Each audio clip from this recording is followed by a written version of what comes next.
Will you join me in welcoming my friend Julya Friedman?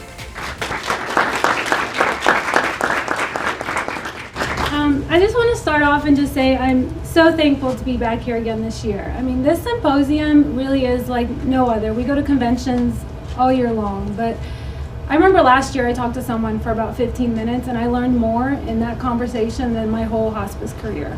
So, you know, it really shows that we have so much knowledge that we've spent years accumulating, and we hold it in us. And if we just share it with someone, it would be such a benefit to them. And I'll share with you too, you know, when I opened the pharmacy, we knew so many independent pharmacy owners, very successful owners. I had like 10 different chains. But everyone was just so tight-lipped, you know, everyone wants to keep their secrets to themselves. And looking back on it now, you know, knowing what I know with ownership, if they would have shared that with me, I would have saved hundreds and thousands of dollars. And that's just how important it is to be open. And you know what you said earlier, we're in different states, we're all over the world. And you know, sharing with somebody that's in a different state, it's not gonna harm your business, it's just gonna let them provide a better service. So I'm super stoked to be here. I love talking about cost savings, and I just love sharing what I do.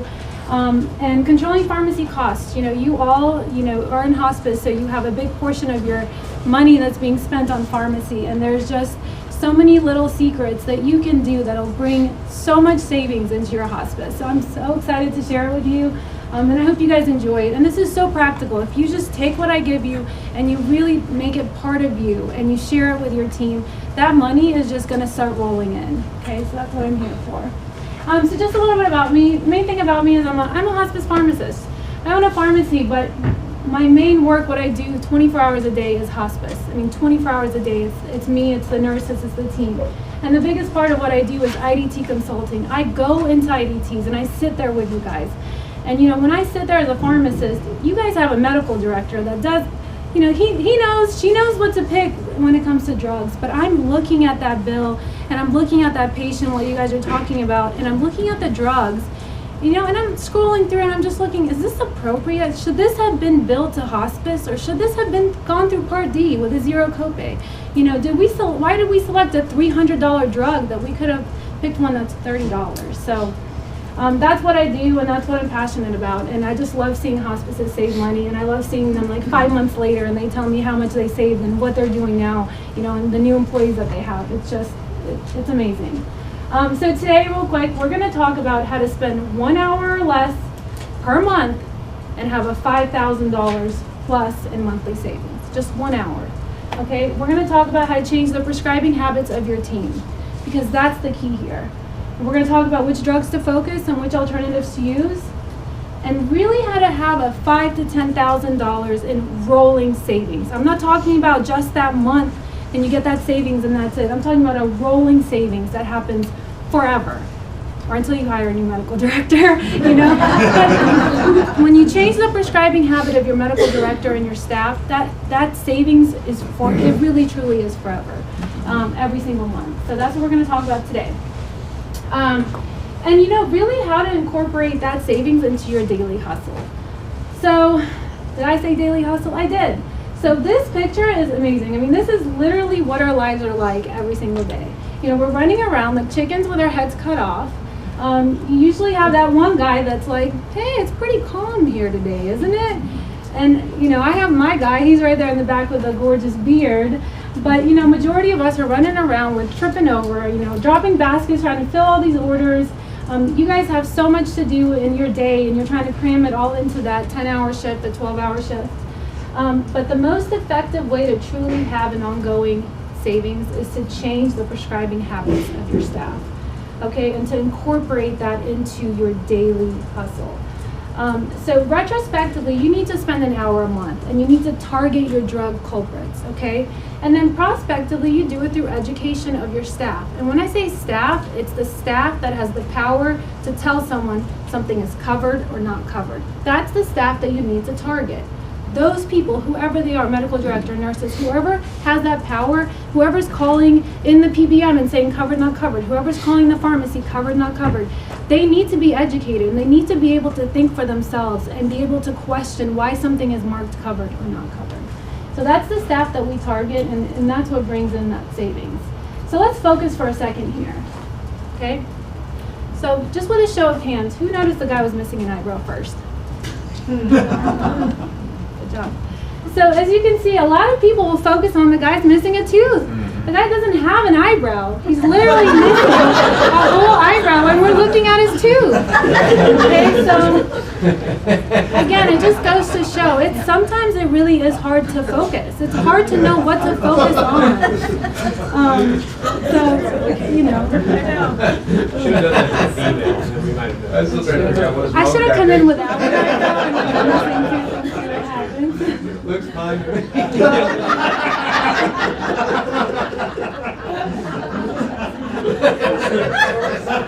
Oh, you lost us. You lost Sorry, us. no, it's a good one. But it truly is just so hard to find. All right, you guys got it together now? Wine is coming. We got a couple more hours. So really what I teach is I teach people, don't focus on your expensive patient. That patient is going to be gone one day, and all of that effort that you spent is gone. You need to focus on the expensive drugs, and you need to focus on changing those drugs over to the preferred ones, and then your savings will be with every patient. So I'm going to give you real life examples. This is real life data, and I'm just going to show you how easy it is to rake in the savings. So this is an account from 2017. This is their top 10 most expensive drugs, and look at their total monthly cost on hospice. Pharmacy bill, $17,000. This is that same account a year later, same month, January 2018. Their total monthly cost now $11,000. That's $6,000 a month they're saving, $73,000 a year that they're saving. This is money they were just flushing down the toilet. And not to mention, this account grew. They're spending $11K on more patients now than they did in 2017. So I'm going to show you guys real data, and I hope that you are able to just focus on the things that I tell you, because it really is so much money in savings. So the most expensive drug category, when you have your report and you put your top 10 most expensive drugs, or your top 10 wherever your money is going are the most expensive, it should always be your preferred drugs. It should be the drugs that you use the most. That's where all your money should be going. It should not be the expensive drugs. So this is where it's kind of backwards thinking. You think, oh, well, my most expensive drug category should be my most expensive drugs. Absolutely not. You should use the most expensive drugs so little that they don't even show up on your graphs. Does that make sense? And you know, all of you guys have this list. Whoever pays a pharmacy bill, they can get this list. You know, you can go to your PBM, you can go to whoever does your pharmacy billing, and they have reports like this. And you pull their report and you pull your top 10 most expensive drugs. If you don't have a report like that, which again you do, you can go put that in Excel, put your bill in Excel and arrange it in order of your most expensive drugs and focus on those. Just focus on the most expensive ones. So I'm going to show you guys just a few drugs, and I'm telling you, the savings are incredible. So when I pull up this report on this account in 2017, the first thing I look at, and we're going to dissect it, is I look at the top drug, Duanub. Why is Duanub on the top of my list? So either I have a disproportionately high number of COPD patients, or I have heart patients whose COPD meds are marked covered. Okay, there's a reason that heart and COPD are two different categories and recognized by CMS, is for you to be able to differentiate that. So look at this account a year later. Look at where Duanub is. It's down there. It's under $400. They were spending $2,500 a month. So what does that tell me? Do you think they have less COPD patients? Absolutely not. What that tells me is they had a ton of heart patients whose COPD were marked covered, and you guys were paying hundreds and thousands of dollars a month when it could have gone through Part-D for a $0 copay. So again, the patient's still going to get their inhalers. It's just not going to be billed through hospice funding because it's not appropriate, because it wasn't part of their diagnosis. And so that was it. That's that easy. So it just took looking at that and then going into IDT and everyone that's on Duanub saying, well, what's their diagnosis? Are they heart or are they COPD? So takeaway here, big focus. You have your patients that are on service for heart, make sure that their COPD inhalers are being marked not covered and going through Part D. And vice versa. If you have COPD patients, you shouldn't be covering their nitroglycerin and their potassium. You know how many times I see potassium and blood pressure meds covered for a COPD patient? That's not related. That should go through private insurance. That should go through Part D. And again, most of the time it's $0 to the patient. Can I ask you a question? Yes. So with the changes in our world having things be related to the terminal prognosis versus the terminal diagnosis, the changes that Medicare's made with that, and then stating that virtually all drugs and biologics and things should be covered, what does that do in regards to changing the statement of if somebody's on for heart disease and their COPD is also contributing to their terminal prognosis? How are you differentiating that? You can really say everything's contributing. I mean, do you cover, insulin? You don't. Most hospices don't cover meds for diabetes, but it could be contributing too. So right now, based on, I follow CMS, and that's what I study, they have really distinct categories, and COPD and heart are two different categories. So you can go through Pharm.D, and it'll go through, and it's not going to PA. But what if you have it marked as related to the terminal prognosis? If you have it marked, you would have to. But that's where, again, you need to mark, the medical director needs to be looking at it and seeing, is it really related? Are they really on for heart and COPD? Or are they primarily COPD? Okay. But yes, that's a really good question. So unless we want our nurses to deal with that patient, which is fill my prescription and fill it now, we need to educate admission staff. Admission staff is so crucial. We need to educate them. If someone's on COPD, we need to tell them on admission, or you're on heart, I'm sorry, COPD is not related to your primary diagnosis. We're going to bill it through Part D like you've been billing it. And it's just, admissions is just so crucial, because once you tell a patient that their inhalers are covered, and then you go back and we're sitting in IDT and we're like, hey, this isn't related, and you try to pull that inhaler away, you're going to get that patient, you're going to get really poor reviews because the patient's not going to be happy with you. All right, so we're going to move on. So this is the same chart, same account, 2017. So we talked about DUNAB. So, DUNAB was obviously, you could tell something's off, that it's so high on the list. So what's next that catches my eye? Is fentanyl. Look at how many times fentanyl is on there, okay? Fentanyl is notorious for adding about $3,000 a month to a pharmacy bill. Notorious. Specifically, it's the higher strengths, not the 12 microgram. You can get 12 microgram right now for like $14. The problem is it fluctuates. So you have people that can get it for $14 one day, and the next day it's $70. So in general, fentanyl should always be a target for your account, okay? And you need to get with your medical director, and you need to select an appropriate alternative that fits the values of your hospice. I can't tell you what that alternative is. I can tell you what I believe it should be, but it's up to you. Do you think it should be oxy-IR? Do you think it should be MSIR? Or should it be methadone? Should it be methadone? And we'll talk about that. So look at the same account and look at them in 2018 when they're saving $76,000 a year. Do you see fentanyl on that list? It's not on that list. And guess what? They have exceptional care. They're growing. They went from 2 hospices to 4. They're providing exceptional care without fentanyl. And they're saving a lot of money. I mean, look at even their bar graph. It used to be at $2,500 for their most expensive. It's now in the $1,400. It's $1,000 cheaper on their most expensive. And look at their drugs. I mean, lorazepam's on there. That should be on there. Morphine's on there. Those 2 morphines are Roxanols. Those should be on there. All of our patients are on that. It's just amazing. It's not even on the list. So fentanyl should always be a drug target, and it's an easy drug target because there's a really good alternative that works even better than fentanyl. We'll talk about that. So this chart is really for people that are into dosing. I get dosing questions a lot, and I just want to show you how easy it is. I'm going to give you a conversion that you can use all the time, and it works. And it's ×2, and it's divided by 10. So fentanyl, to convert it to an oral morphine, you times it by 2. So if they're on 25 micrograms of fentanyl, ×2 is 50 milligrams of morphine equivalent. To go from morphine equivalent to methadone, you divide by 10. Divided by 10, they're ready for 5 milligrams of methadone a day. They're ready to take that 5 milligram tablet twice a day, and they're going to cover their fentanyl dose. It's that easy. They're on 50 mic patch, ×2, that's 100 mg of morphine. Divided by 10, that's 10 mg of methadone ready. They're ready for methadone. So basically what I tell my accountants and what I teach, anyone that wants to learn, and what me and our medical directors do, is basically when they're on fentanyl 25 mics, they're ready for methadone. We don't go up.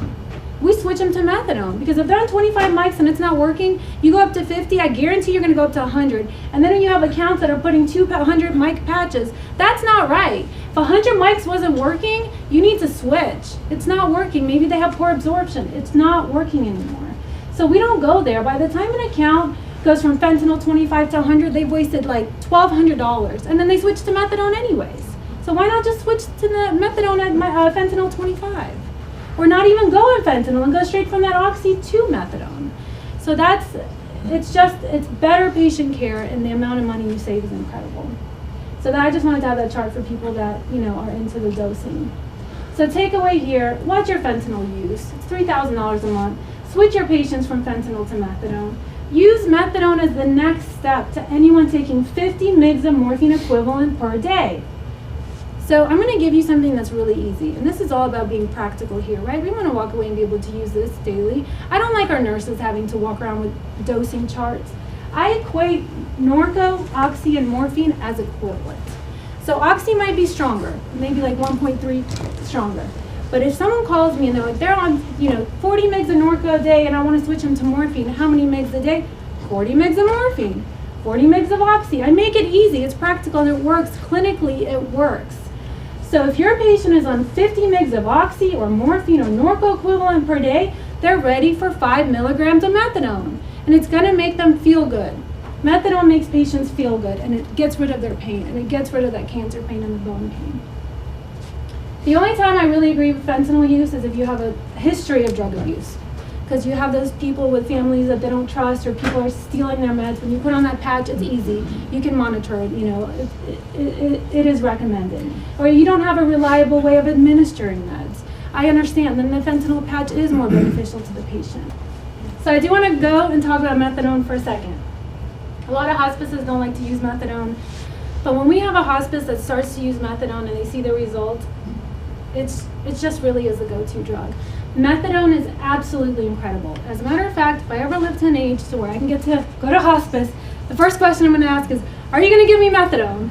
And they probably won't even take me on service or give me like 2 pills a week. That's literally going to be my question, because I don't want to be in pain and I want to feel good and I want to make sure that my pain is covered. I love methadone. Okay, it's amazing. Not only does it cost $2, $3, $5, okay, but it's taken up into your tissues and it's slowly released. You have the most amazing IR and ER drug in the world in methadone. It works within 30 minutes of taking it, and then it goes into your tissues and it's released, and you get that steady release all day and all night. It's incredible.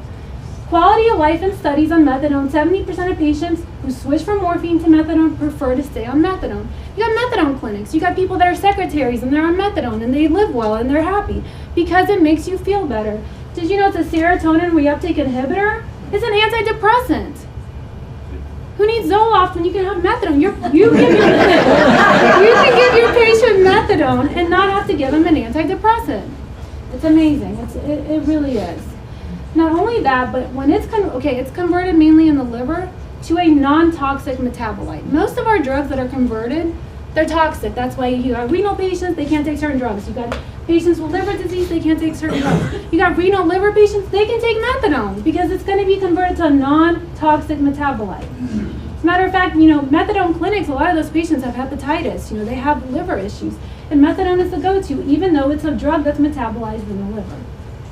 And it's got a blunted euphoric effect. So you have those patients that are oxy seekers that have that high from oxy. You don't get that with methadone.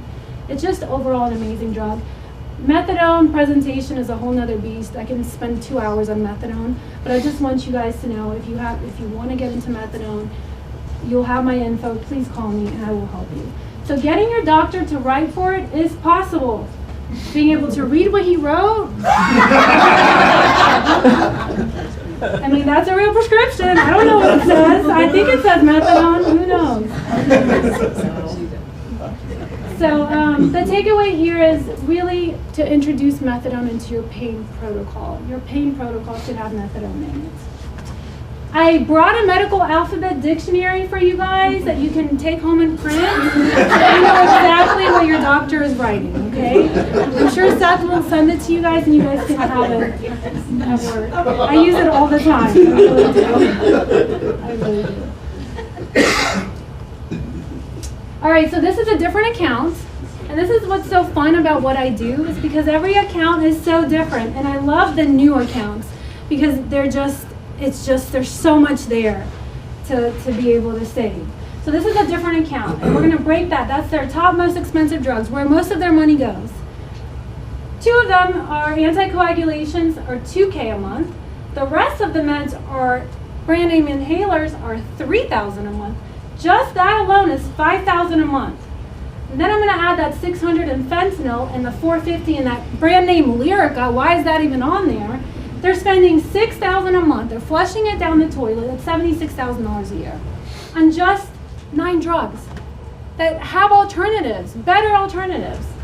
It's like, it really is taking candy from a baby. I love it. I love it. It's so easy to save here. It just really is. And anybody can do this. You don't need a pharmacist. You don't need to hire someone to save money. You can do it. Even if you're a one-man show, you can do this. It's 1 hour a month. Just pull your topmost drugs and target those drugs. So let's talk about brand name inhalers real quick. I have a list here. That whole list of brand name inhalers should be non-formulary. It should just be non-formulary. That's not preferred in hospice. We like nebs, duo-nebs. That's what gets into the lungs. That's what helps our hospice patients. That's what helps them at end of life, in the middle of the night. They're not taking their puffer. They can't even puff. They need nebs. Nebs is the only thing that should be hospice formulary. So I get this question all the time. What can I switch my inhaler to? And I'm going to give you an answer, and you can apply it to every single brand name inhaler on that list. You don't even have to know what's in there. You just have to know you can switch any of those into a duo-neb plus or minus an oral steroid. And you'll cover any kind of inhaler that they're on. And so I get a question, well, when do I add the steroid? That's when I go in and I look. You know, if that inhaler has a steroid in it, that's when you'll add the oral prednisone 10 daily. Okay? But most of those inhalers, so duo-neb, you guys know, is albuterol and ipratropium.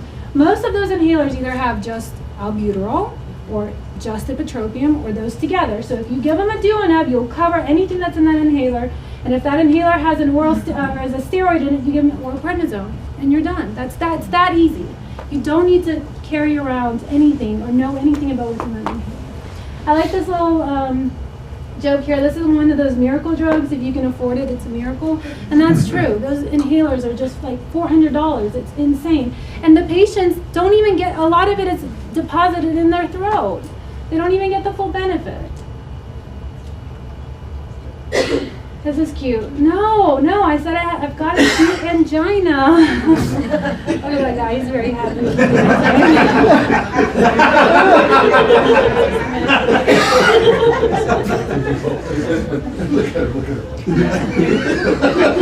cute, right?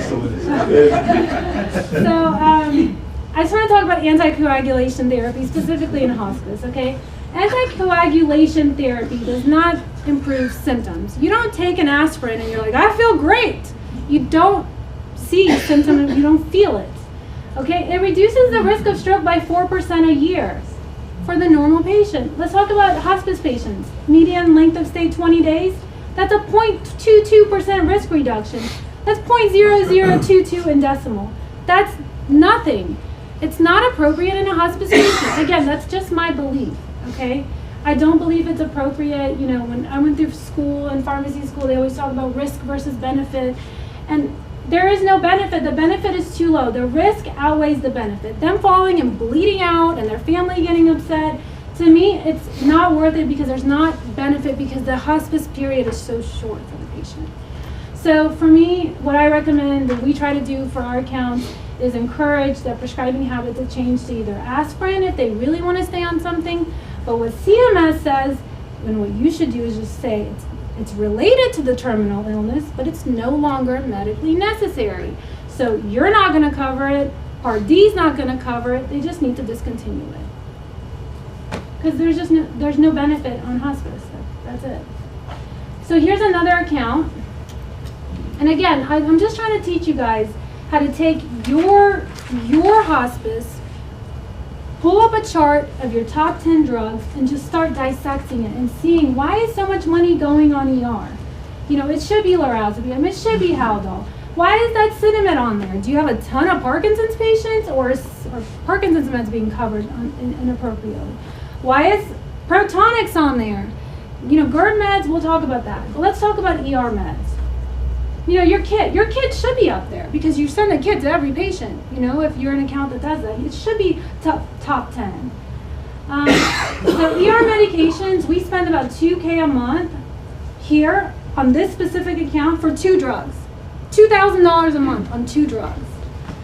So let's talk about ER, okay? Let's just talk about it. ER allows you to dose it every 12 hours versus the traditional 4 to 6. But most of your patients are taking meds 4 times a day anyways, okay? The only big benefit I see with ER dosing is that overnight duration is longer. Okay, but the drawbacks is 5 times more expensive, it has lower peaks in pain control, and it's really not great for end of life. You think after hours I get calls all the time, oh, I got his MSER, what do I do? What do? You need IR in the house. But let's talk about it a little bit more, because I get this all the time. ER to IR, oh my God, you're absurd. How could you say that? How can we take away ER? Let's talk about it. Let's talk about tramadol. Here's a chart. There's tramadol extended release 200. That's the black dots. See, it was given right there at 0, and it went up, and it kind of stayed constant. Look at the immediate release. They're dosing it every 6 hours. So here's a dose. Here's a dose. Here's a dose. Here's a dose. It's got the same level. Look at that control for that patient. He actually gets better relief with an IR dosing. Look how much higher those peaks are. And look at even the troughs here. Like, look how low they are. They're still higher than the extended release. So yeah, you have to give it 4 times a day, but you're getting better control. And guess what? The patient's already on meds 4 times a day anyways. Look at this new drug. I can't wait to see this on charts in 2021. This is Zohydro, extended release hydrocodone. Are you serious?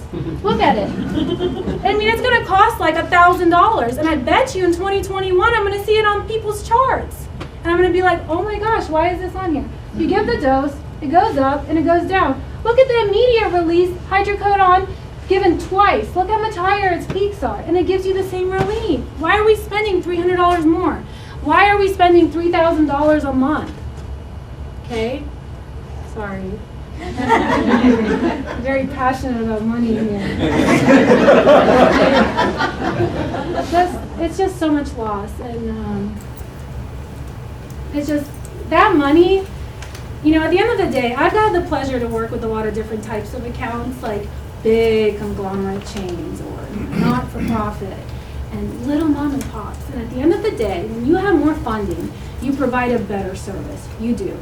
Okay, so the fact that you can save $76,000 a year and get new staff, you know, and get new technology and open up a new location, that's amazing. It's better than flushing it down the toilet on something that you don't need to spend that much money.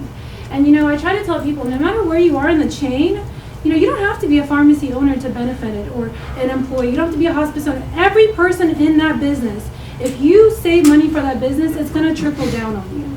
Because if you're wasteful and you don't care, then that business is going to suffer, and then hours are going to get cut, and now you're stressed out. So everyone in a business needs to be focused on 10 minutes. Okay. All right, let's talk about dementia real quick. I know a lot of dementia jokes. Can't remember them, any of them. It's true. That's a whole thing. Let's just go really quickly. Dementia medications, okay, there's no evidence of their effectiveness once the patient is exhibiting cognitive, functional, and social interaction. Those are our patients. They've already lost that ability. Not to mention, it's listed for those drugs. I mean, you shouldn't have them for patients that are fast level of 7. Those are all of our patients. They're not recommended for our patients. So basically, $2,000 a month on dementia meds. CMS documentation. It is related, but it's no longer medically necessary. Shouldn't be hospice coverage, shouldn't go through Part D.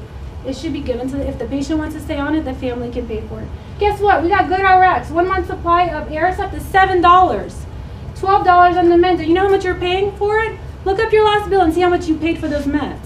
And it should have just been marked not covered. And if the patient really wants it and the family is pushing to get it for $7. Don't spend $40 on it. Really quickly, GERD medications. GERD medications are a big target for me. They're about $2,000 a month, give or take. And a lot of times, 90% of the time, they're not related to the diagnosis. They're not related. So it's unrelated to the terminal illness, and it should be billed through Part D. They're going to still get it. It's just going to be $0 through their Part D. Why are you paying for it? Why are you paying for it? So let's just put it all together. What we learned. This is real data. This is real accounts. Right here, right there, just on what we talked about: inhalers, ER meds, anticoags, Inappropriately marking meds covered, dementia, fentanyl, and GERD, $14,000 a month, $176,000 a year. That's a lot of money, guys. That's a lot of money. And I personally know accounts that have saved more than that, employing just these methods. Okay? And that's a lot of money. And it's just a beautiful thing, and it's not that much. It's an hour a month that you just spend targeting those meds. Okay? And it's the little things. This is a chart, an example of a chart that we made for one of our hospital teams. It just says, hey, you know, if you're going to be like putting patients on hospice with us, we don't cover that. You know, these are not formulary, but that is. You know, it's a little chart that says, don't send them home with this, send them home with this instead. It's the little things. Make a little chart, you know. So at the end of the day, arranging your monthly pharmacy bill from highest to lowest and focusing on those drugs and educating the staff that calls meds in covered and not covered is the best thing you can do for your hospice. It truly is. I mean, majority of my calls are this. Literally, not majority, 20%.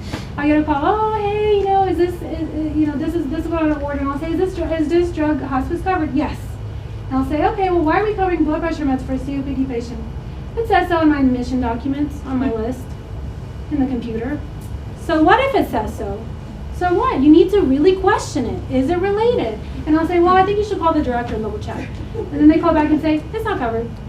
And that's money that would have just been lost month after month after month until that patient is off service. So again, once you spend that money, you can't get it back. This sweet lady is saying, can I get half of my money back? Because I don't really need the top part. But you can't. Once that money is gone, you can't get it back. Okay, so I know it's easier to mark drugs covered. I know it's easier for the nurses to tell patients that drugs are covered. But by the time that we switch inappropriately marked meds to not covered, you've lost hundreds and thousands of dollars. Okay? And again, most of these drugs go through Pharm.D for $0, so the patient would still get them. It would still be coming from you at $0.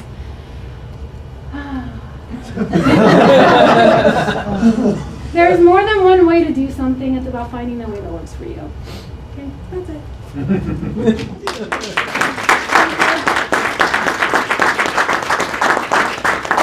Can you take some questions? Oh yeah, question time. Yes. Yes.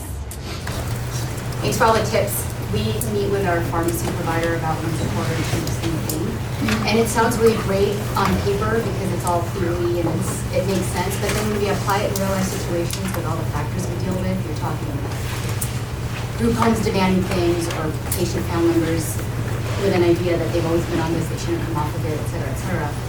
What would you suggest, for example, in the use of methadone? Our medical director does use it, but she's very specific on the type of home situation that the patient is in, just because we deal with drug diversion and we deal with inappropriate administration of certain meds.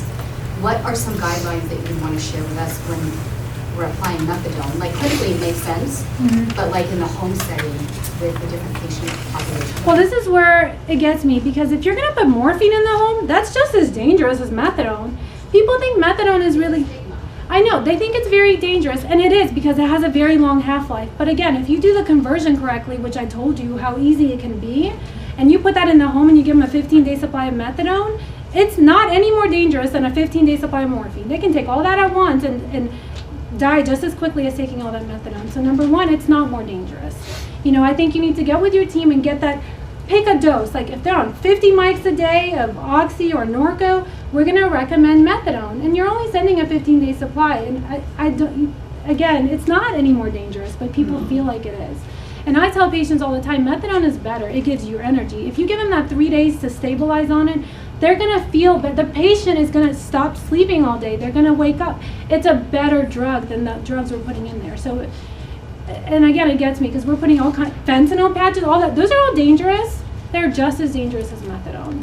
Did I answer that or no? Kinda. I mean, it depends on, it's just establishing that it's not more dangerous. I think is the key. But since like our medical director doesn't feel comfortable just prescribing it at any given home situation, she wants a controlled environment. But why the home situation? Like, why would she give an MSER 100 twice a day, but not methadone 5 twice a day? She's just more afraid of methadone, I guess. Why? What is she afraid of? That's what you need to ask her.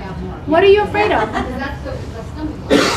That's true. Because, I mean, like I said, when you do the conversion, that conversion, the divided by 10, Like if they're on 100 mgs of morphine and you give them 10 mgs of methadone and they take all that at one time, they're gonna get that same level. You're converting to cover that exact thing. So when you tell your medical directors, if you don't trust that patient in the home, you shouldn't trust putting any kind of opioids in there because they could take it all at once and have the same effect.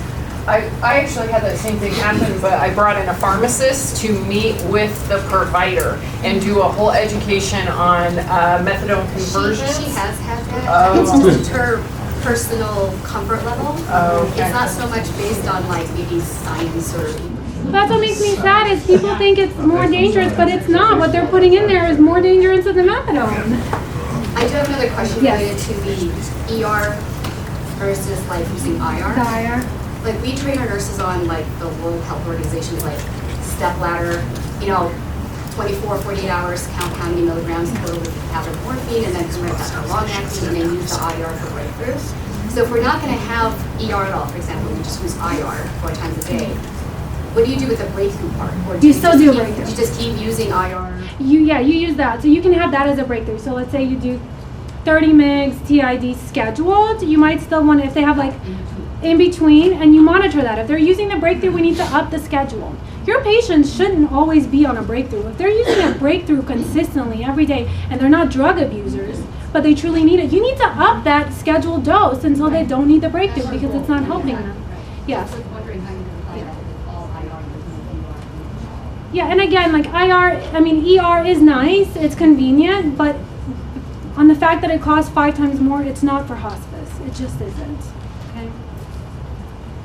Right, so you talked about duonets and if a person is on for heart disease versus COPD and so forth. Where I come from, duonets is always covered, no matter the diagnosis, because it's symptom management. And that would be like bowel meds. Right. So no But it's matter not, the diagnosis. this, inhalers are not part of the main categories. And there's a Inhalers difference. are hard, very, very hard to take from patients, even if we know that. You shouldn't take them. You shouldn't take them. When the patient comes on, you should say, these meds are covered. Your COPD inhaler is not part of your diagnosis, so it'll continue to go through your Part D because they're paying for it from Part D right now anyways. Right. When When you're- the duonets. Right. That should go through Part D too. But are you referring to like symptom Symptom management? management, yeah. Yeah, you're right, right, so we're not. Your looking at bowel diagnosis. meds and nausea meds, those are always covered, no matter the Correct. diagnosis. Because it's symptom management. Correct. But shortness of breath, why are they having shortness of breath? If they have heart disease, that's part of the diagnosis, or COPD, Correct. or, say, endometrial cancer. That also comes with shortness of breath. So if the patient is on hospice for endometrial cancer, anything shortness of breath related, like their inhalers, they should go through Part D and it'll be covered. It won't reject. And they'll continue to get it. It just won't go through hospice funding. It's not related.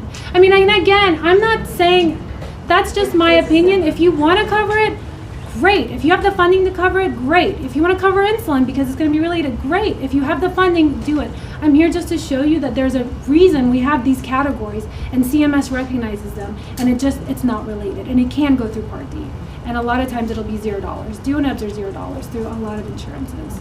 So why don't you try it on one patient before you mark it covered, put it through their Part D and see how much they're paying for it. Because a lot of times I get nurses that call in like gabapentin to me, and it's gonna be $54. I'm like, can I just run that through private real quick? Because it's neuropathy, it's a different type of pain, and it's covered through $0, and we send it through Part D. I will say that auditors are cracking down on this, like really severely right now. We just actually recently got a UPIC focusing strictly on the claims that were processed with medications and what we paid for and didn't pay for. And they reminded us kindly with the regulation, kindly I say, that, and luckily we're very liberal with what we do pay for, where other agencies don't, but they actually said that you should see that virtually all medications related to the terminal prognosis and for comfort are paid for, that you should rarely be having, in like some of the cases going through Part D, that should be the exception, not the norm. And so I think the previous years of what I so loved about having a terminal diagnosis was the same thing. You could put it through Part D, you could do those things, but with UPIC and ZPIC and all the people, and now Medicaid coming in and actually asking UPIC providers to come in and do specific audits related to what we're paying for, the whole world of medications is changing overnight, and it's really scary because they're coming back and saying, all these claims you ran through Part D, you now owe us $68,000, or you're gonna pay back this lump sum. And for an agency, you know, if you're larger, that will cripple you. No, I agree. I mean, but at the end of the day, you, like I said, unless you're planning on covering every single drug, you can really say everything is related. So you got a patient with endometrial cancer and you're covering their COPD inhaler, that's not going to kick back. Not the inhaler, but the duonabs, we would cover always for everybody, no matter diagnosis, because it's a symptom. Just like bowel meds, nausea meds, those are covered no matter the diagnosis. Our formulary will save your life, because really what they want to see is that you're consistent across the board. That if you say, I always pay for this, you do it for all patients, where you're not picking and choosing what you want to do. And I think that for agencies, even if it's wrong, at least we're consistent and can be educated and guided back in the right direction.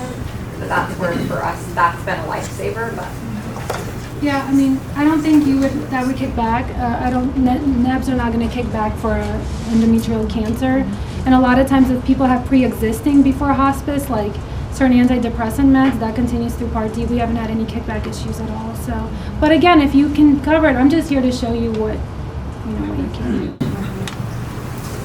With the current CMS push on everything being related, is getting more and more difficult. I mean, even if you go to a related and unrelated diagnosis tree and try to follow it down and prove that something is not related to your terminal, CMS is going to come back and say that it contributes to the terminality of your patient, and we've had them come down very heavy on, once they get to the point they're at end of life, everything is related and everything contributes to that terminal state.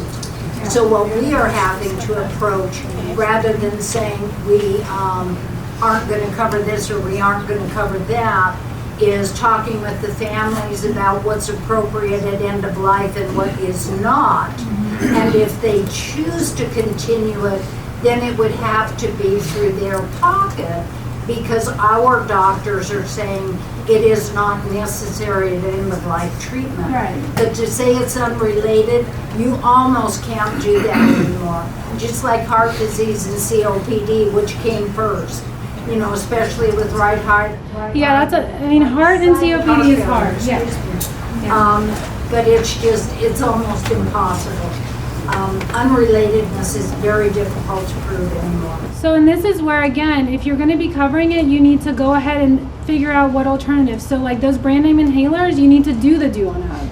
You know, you need to save there. You shouldn't be paying $400 when you could pay, less than $50.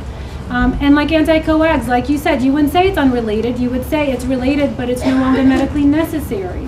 So, and yes, you guys are correct. As it is cracked down, like actually they're gonna say everything is related. That's where we're gonna need to pull these reports and pick alternatives that are cheaper and that are better for the patient. Thank you very, very much.